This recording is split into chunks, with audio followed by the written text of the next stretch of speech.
ସମସ୍ତ ଛାତ୍ରଛାତ୍ରୀମାନଙ୍କୁ ଷ୍ଟଡି ଗୁରୁ ଓଡ଼ିଶା ଚ୍ୟାନେଲକୁ ସାଦର ସ୍ୱାଗତ। ସୁରଭି 2024 ମସିହାର କାର୍ଯ୍ୟସୂଚୀ ଅନୁସାରେ କନିଷ୍ଠ ବା ଜୁନିୟର ଗ୍ରୁପର ଚତୁର୍ଥରୁ ସପ୍ତମ ଶ୍ରେଣୀ ପର୍ଯ୍ୟନ୍ତ ବକ୍ତୃତା ବିଭାଗ ବା ଇଲୋକେସନ ବିଭାଗରେ ବିଷୟଟି ହେଉଛି ଓଡ଼ିଶାର ଲୋକକଳାର ସମୃଦ୍ଧିରେ ମୋର ଭୂମିକା। ଓଡ଼ିଶାର ଲୋକକଳାର ସମୃଦ୍ଧିରେ ମୋର ଭୂମିକା। ସମୟ ମାତ୍ର 3 ମିନିଟ୍ ମିଳିବ। ତ ବିଷୟଟି ପୁଣି ଥରେ କହି ରଖୁଛି, ଓଡ଼ିଶାର ଲୋକକଳାର ସମୃଦ୍ଧିରେ ମୋର ଭୂମିକା ଜୁନିୟର ଗ୍ରୁପ ପାଇଁ। ସମ୍ମାନନୀୟ ସଭାପତି ମହୋଦୟ, ବରେଣ୍ୟ ଗୁରୁଜନ ମଣ୍ଡଳୀ, ଉପସ୍ଥିତ ଥିବା ପୂଜ୍ୟ ଗୁରୁଜୀ, ଗୁରୁମା ବୃନ୍ଦ ତଥା ଆଜିର ସୁରଭି 2024 କାର୍ଯ୍ୟକ୍ରମରେ ଅଂଶଗ୍ରହଣ କରିଥିବା ପ୍ରତିଯୋଗୀ ସହପାଠୀ, ବରିଷ୍ଠ କନିଷ୍ଠ ଭାଇ ଭଉଣୀଗଣ ଏବଂ ସୁଧୀଜନ ମଣ୍ଡଳୀଙ୍କୁ ମୋର ଭୂମିଷ୍ଠ ପ୍ରଣାମ। ଆଜିର ପବିତ୍ର ଦିବସରେ ମୋ ବକ୍ତୃତାର ଆଭିମୁଖ୍ୟ ଓଡ଼ିଶାର ଲୋକକଳାର ସମୃଦ୍ଧିରେ ମୋର ଭୂମିକା। ଓଡ଼ିଶାର ଲୋକକଳାର ସମୃଦ୍ଧିରେ ମୋର ଭୂମିକା ବିଷୟରେ ମୋର ସଂକ୍ଷିପ୍ତ ଅଭିଭାଷଣ। ସବୁଜ ବନାନୀ ଘେରା ନୀଳ ଜଳରାଶି ପରିବେଷ୍ଟିତ ମୋ ରାଇଜ ଓଡ଼ିଶା। ମୋ ଜାତିର ଭାଷା ଓଡ଼ିଆ, ମୋ ଆସ୍ଥା ଓ ଅସ୍ତିତ୍ୱର ପ୍ରତୀକ ସେହି ମହାପ୍ରଭୁ ଶ୍ରୀ ଜଗନ୍ନାଥ। ମୋ ସଂସ୍କୃତି ଜଗନ୍ନାଥ ସଂସ୍କୃତି। ମୋ ସଂସ୍କୃତି ସମୃଦ୍ଧ ହୋଇଅଛି ମୋ ରାଇଜର ଲୋକକଳାକୁ ନେଇ। 12 ମାସରେ 13 ପର୍ବ ମୋର ପର୍ବପର୍ବାଣୀ। ମୋ ପର୍ବପର୍ବାଣୀ ସମୂହ ଦୃଷ୍ଟିର ଆଧ୍ୟାତ୍ମିକ ପରିବେଶରେ ସଭିଙ୍କୁ ଏକତା ରଜ୍ଜୁରେ ବାନ୍ଧି ରଖିଛି ମୋ ରାଇଜର ଲୋକକଳା। ସଂସ୍କୃତି ଓ ଧର୍ମର ସମନ୍ୱୟ ଫଳରେ ଓଡ଼ିଆ ଜାତି ସୃଷ୍ଟି କରିଛି ବିଶ୍ୱର କୋଣ ଅନୁକୋଣରେ ଏକ ସ୍ୱତନ୍ତ୍ର ସ୍ଥାନ।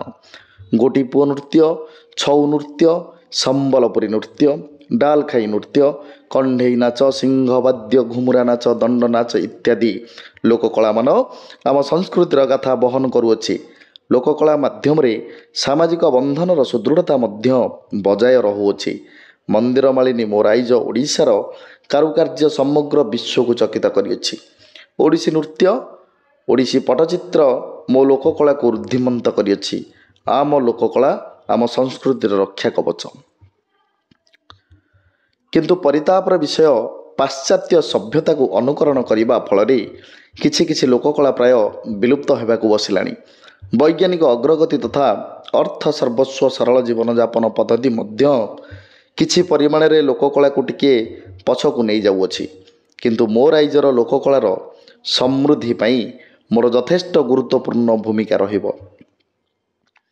ଯଥା ଆଜିର ଯୁଗରେ ଇଣ୍ଟରନେଟ୍ର ବ୍ୟବହାର ବହୁଳ ମାତ୍ରାରେ ହେଉଥିବାରୁ ଏବଂ ପ୍ରାୟତଃ ଛାତ୍ରଛାତ୍ରୀମାନଙ୍କ ଏବଂ ଯୁବପିଢ଼ିମାନଙ୍କ ଆଦୃତି ଲାଭ ପାଇଁ ଆମେ ଲୋକକଳାକୁ ପ୍ରଚାର ଏବଂ ପ୍ରସାର କରାଇବାକୁ ହେବ।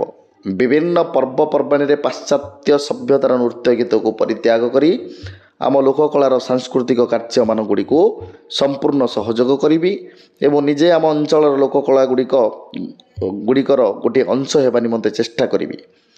ମୂଲ୍ୟବୋଧ କମିବା ହେତୁ ଯେଉଁ କୁଟୀର ଶିଳ୍ପଗୁଡ଼ିକର ଅବସାନ ଘଟିଛି, ପାଲା, ଦାସକାଠିଆ, ରାମଲୀଳା, ଚଢ଼େୟା ଗୀତ, ଭାଗବତ ଟୁଙ୍ଗି ଯାହା ବର୍ତ୍ତମାନ ବିଲୟ ହେବାକୁ ବସିଲାଣି, ସେ ଦିଗ ପ୍ରତି ସଚେତନ ରହିବି। ଏସବୁ କାର୍ଯ୍ୟ ପ୍ରଥମେ ମୋ ଠାରୁ ଆରମ୍ଭ କରିବା ନିମନ୍ତେ ପ୍ରତିଶ୍ରୁତିବଦ୍ଧ ମୁଁ। ପରିଶେଷରେ ଆମ୍ଭେ ସମସ୍ତେ ଏହା ସଂକଳ୍ପ ନେବା ଯେ ଆମ ଲୋକକଳା ନିମନ୍ତେ ଆମର ଗର୍ବ ଓ ଗୌରବ ଯେପରି କେବେ ବି ତଳକୁ ଖସି ନ ଆସେ, ସେଥିପାଇଁ ସଜାଗ ହେବା। ଉଠ ଉଠ ଆରେ ଉତ୍କଳ ସନ୍ତାନ, ରଖିବାକୁ ହେବ ମାନ, ଲୋକକଳା କଥା ବିଶ୍ୱ ଦରବାରେ ସଦା କରିବାରେ ଗାନ। ସେହି ସ୍ମୃତି ସଂସ୍କୃତିକୁ ପାଥେୟ କରି ଶ୍ରଦ୍ଧାପୁଷ୍ପ ଅର୍ପଣ କରି ମୁଁ ମୋର ବକ୍ତବ୍ୟକୁ ସାଙ୍ଗ କରୁଛି। ଜୟ ହିନ୍ଦ, ବନ୍ଦେ ଉତ୍କଳ ଜନନୀ।